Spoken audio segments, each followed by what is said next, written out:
ఈవీఎంలకు సంబంధించి నేను చంద్రబాబు నాయుడు గారిని ఇన్ఫ్యాక్ట్ మీరంతా కూడా చంద్రబాబు నాయుడు గారిని ఒక ప్రశ్న సూటిగా అడగాలమ్మా. ఒక ప్రశ్న సూటిగా అడగాలి చంద్రబాబు నాయుడు గారిని. ఈవీఎంలు అన్నది 80% ఆఫ్ ది జనాభా ఓట్లు వేసినారు. రికార్డ్ పోలింగ్ 80% జనాభా వెళ్ళి పోలింగ్ బూత్లో బటన్ నొక్కినారు. బటన్ నొక్కిన తర్వాత వాళ్ళు ఏ పార్టీకి ఓటేశారని వీవీప్యాట్లో వాళ్ళకి కనిపిస్తూ ఉంది. వాళ్ళకి వీవీప్యాట్లో వాళ్ళు వేసిన ఓటు వీవీప్యాట్లో వాళ్ళకి కనిపించే ఓటు రెండు మ్యాచ్ అయ్యాయి కాబట్టి వాళ్ళు సాటిస్ఫై అయ్యి బూత్లో నుంచి బయటకు వచ్చారు. ఈ 80% మంది ఎవరైతే ఓటేశారో ఎవడు కంప్లైంట్ చేయలే, ఏ ఓటరు కూడా కంప్లైంట్ చేయలే. ఇప్పుడు నేనున్నాను, వెళ్ళి నేను ఫ్యాన్ గుర్తుకు నేను నొక్కిన తర్వాత వీవీప్యాట్లో నాకు సైకిల్ గుర్తు కనిపిస్తే నేను ఎందుకు గమ్మనుంటాను కదా. బూత్లో అక్కడే నేను గొడవ చేసిండు, బూత్లోనే వెంటనే కంప్లైంట్ లాంచ్ చేసిండు, బూత్లోనే అన్ని చేసిండు కదా.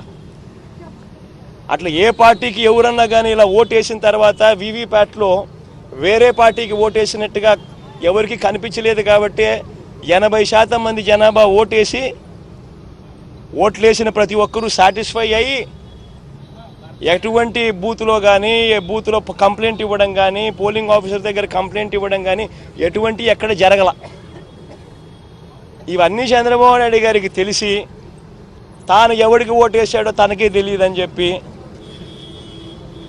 సినిమాలో ఒక సినిమాలో విలన్ పాత్ర పోషిస్తూ డ్రామాలు చేయడము ఎంత మటుకు ధర్మం చంద్రబాబు నాయుడు గారిని నేను అడుగుతా ఉన్నా.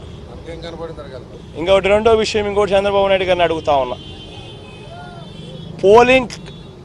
పోలింగ్ మొదలయ్యే ముందు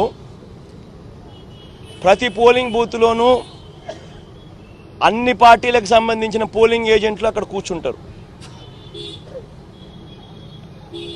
వాళ్ళందరూ కూర్చున్న తర్వాత ఈవీఎంలు వీళ్ళందరూ చెక్ చేస్తారు, వీళ్ళందరూ టెస్ట్ చేస్తారు. 50 ఓట్లు మాక్ పోలింగ్ చేస్తారు. 50 ఓట్లు మాక్ పోలింగ్ చేస్తారు ఈ పోలింగ్ ఏజెంట్స్. వాళ్ళు నొక్కిన గుర్తు వీప్యాట్లో వాళ్ళకు స్లిప్ ఏదైతే బయటకు వస్తుందో ఆ గుర్తు రెండు మ్యాచ్ అయినాయా లేదో చూసుకుంటారు. చూసుకున్న తర్వాత వీళ్ళు సంతకాలు పెడతారు, పోలింగ్ ఏజెంట్ సంతకాలు పెడతారు. మేము వెరిఫై చేసినాము, 50 ఓట్లు ఒక్కొక్కరు 50 ఓట్లు వెరిఫై చేసినాము, ఈవీఎంలు బాగా పనిచేస్తూ ఉన్నాయి అని సంతకాలు పెడతారు. ఆ సంతకాలు పెట్టిన తర్వాతనే జనరల్ ప్రజలకు పబ్లిక్కు ఓటింగ్ను పర్మిట్ చేస్తారు. ఓటింగ్ తర్వాతనే అవకాశం ఇస్తారు జనరల్ పబ్లిక్కు.